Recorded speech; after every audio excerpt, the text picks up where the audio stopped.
injured. No, arrest, civilians injured, police officers injured this time. Okay. Thank you very much. Good evening, everyone. I hope you are ready. Okay, thank you very much. This is a statement following today's chaos, looting, violence, and disruption of transport during protests against the fuel prices this Monday, 18th of May 2026. Our attention has been drawn to the chaos, violence, looting, and disruption of transport in the country today, ostensibly to protest high fuel prices. Even though our Constitution protects the right to demonstrate and picket, it is quite unfortunate that today's protests have once again been hijacked by political actors for political ends. Whereas we take cognizance of the fact that fuel prices have risen significantly as a result of ongoing global political crisis, looting, violence, blocking roads, and vandalizing public and private property can in no way bring down the oil prices. If anything, the disruption of transport and closure of business can only worsen the situation. The government, led by the National Treasury and the Ministries of Energy and Transport, are taking steps to engage with transport stakeholders to explore the ways of addressing price increases, and we are confident that the talks will bear fruit.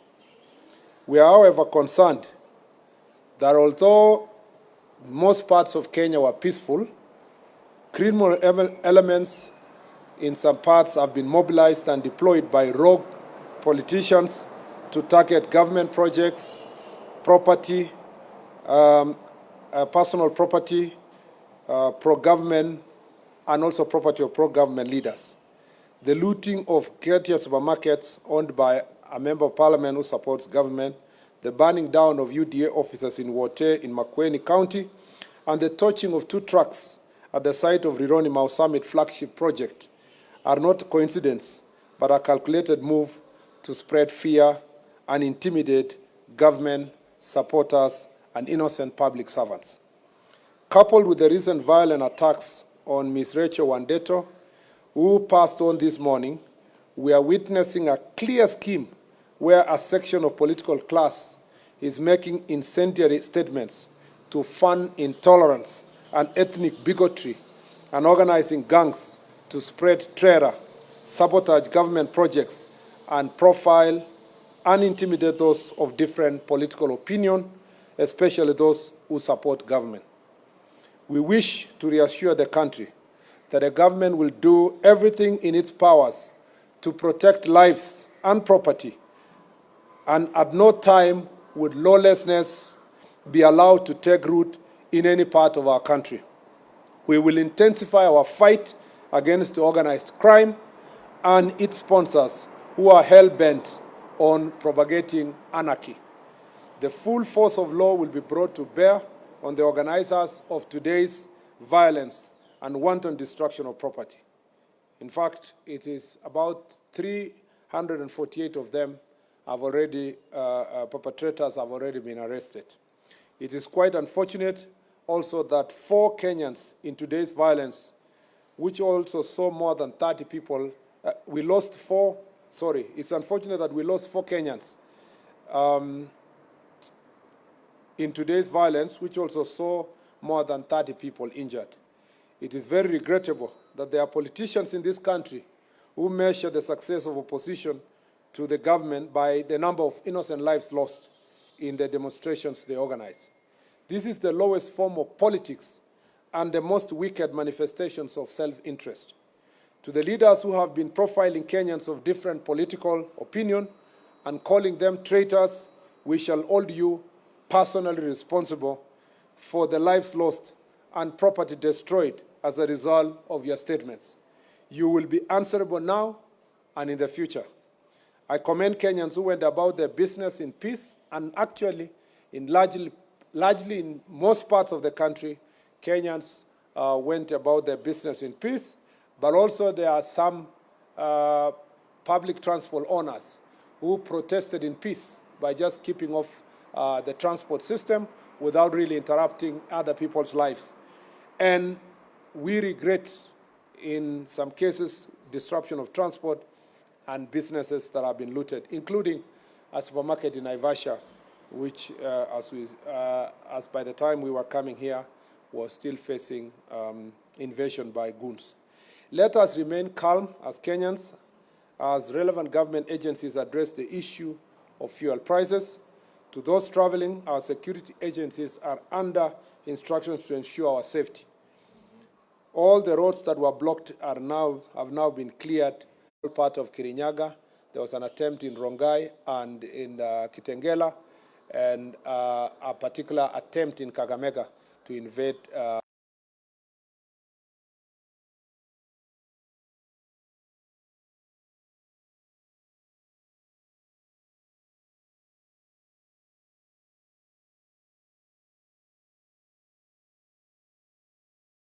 just wanted to know the 4 people who lost their lives, under what circumstances they lose.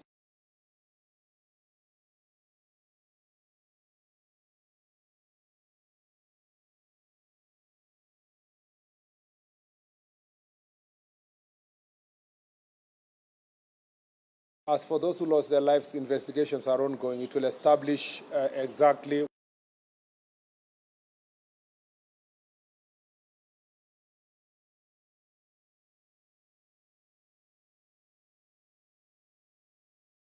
civilians. So we leave that to the investigators to establish the exact situation, whether these are innocent civilians, innocent citizens, or were they criminals who died in the process of being apprehended or being dealt with. And on the question of oil prices, as you may be aware, there is an ongoing meeting now between the ministries of transport and energy with the stakeholders,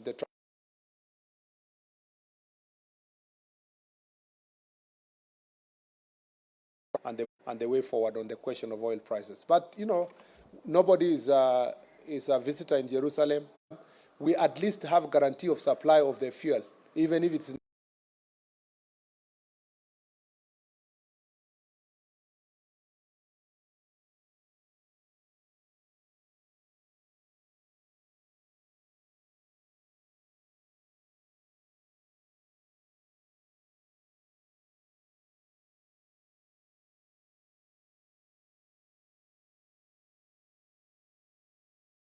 and I did it on the floor of the Senate.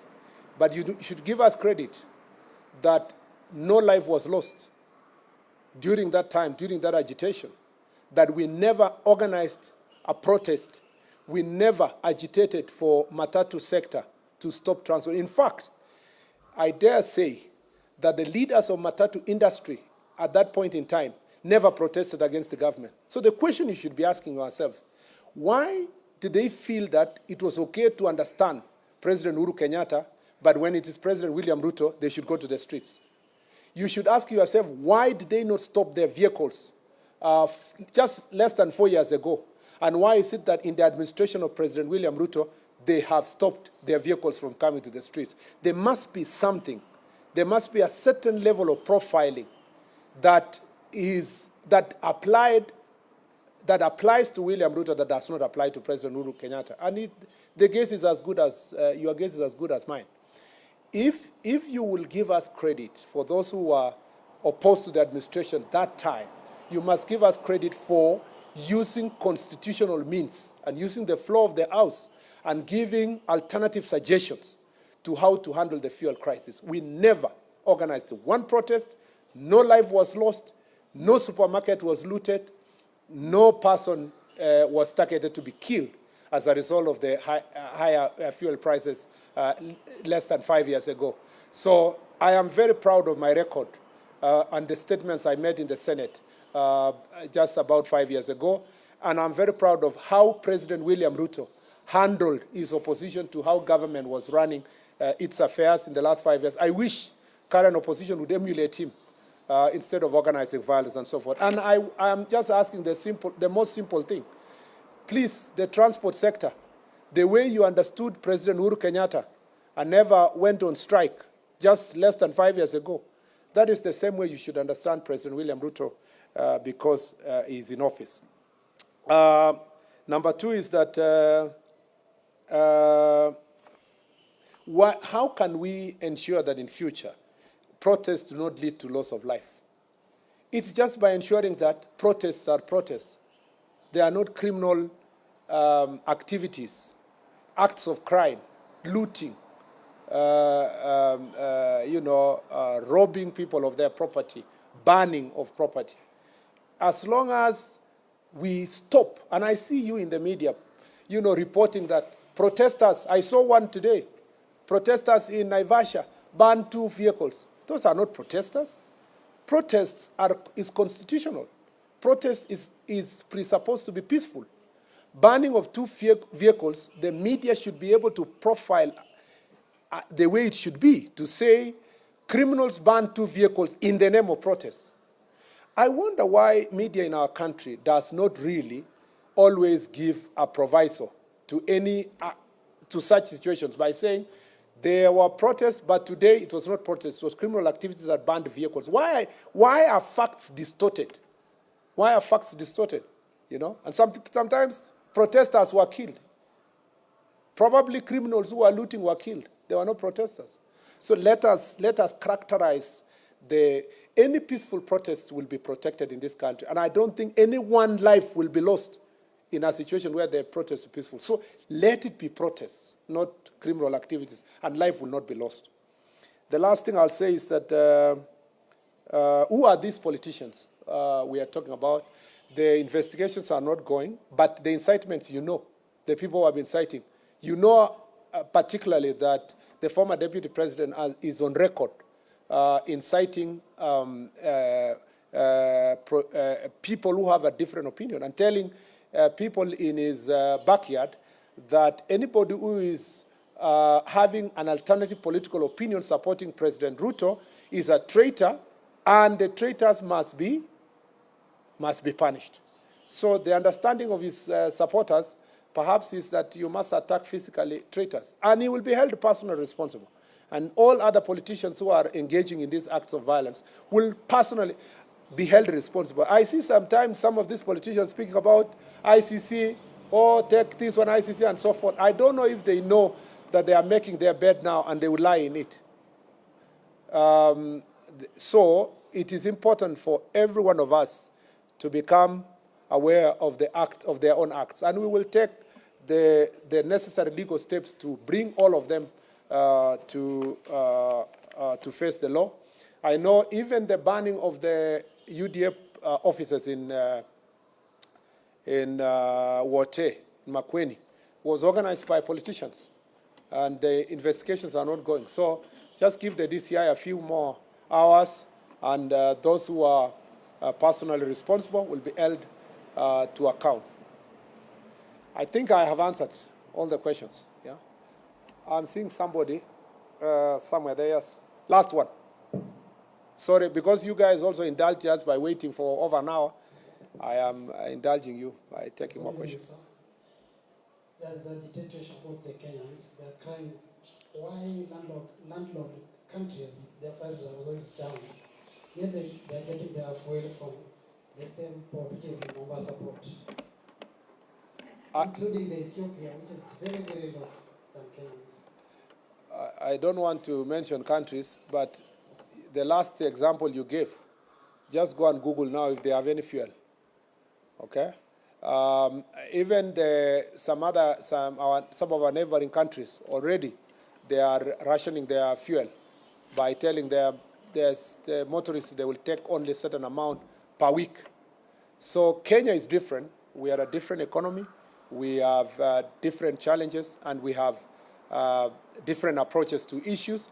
But I don't think in the next few days you will be willing to ask the same question in terms of comparison of price, because the information we have is that as days go by, everybody is feeling the impact, even by our neighbors. So that difference you're speaking about is not significant enough for you to measure the difference. Let's give it another 2 weeks and let's have that discussion again. But the most competent institution to respond to your question, of course, is the Ministry of Energy, and you know, because of the meeting they have at the moment, and the Treasury and so forth, they will answer that question accordingly. The question you should also be asking is that how come in many countries where they have higher fuel prices, why are they not protesting by stopping public transport? Logically, the fact that the fuel is there should have guaranteed public transport, maybe at some slight higher cost. Then when government comes in, they would ask themselves, do we cushion the fuel prices or cushion the service provider by giving certain subsidy? But to say the fuel is there and you are not going to be able to continue public transport, I think it's unfortunate. And I'll tell you, just ask yourself a fundamental question.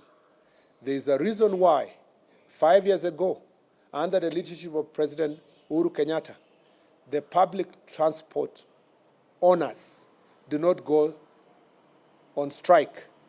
And they decided in this particular time, at this particular time, in the administration of President William Ruto, they went on strike.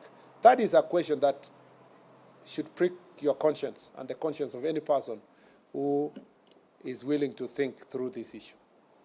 Asanteni sana. May God bless you. Thank you very much.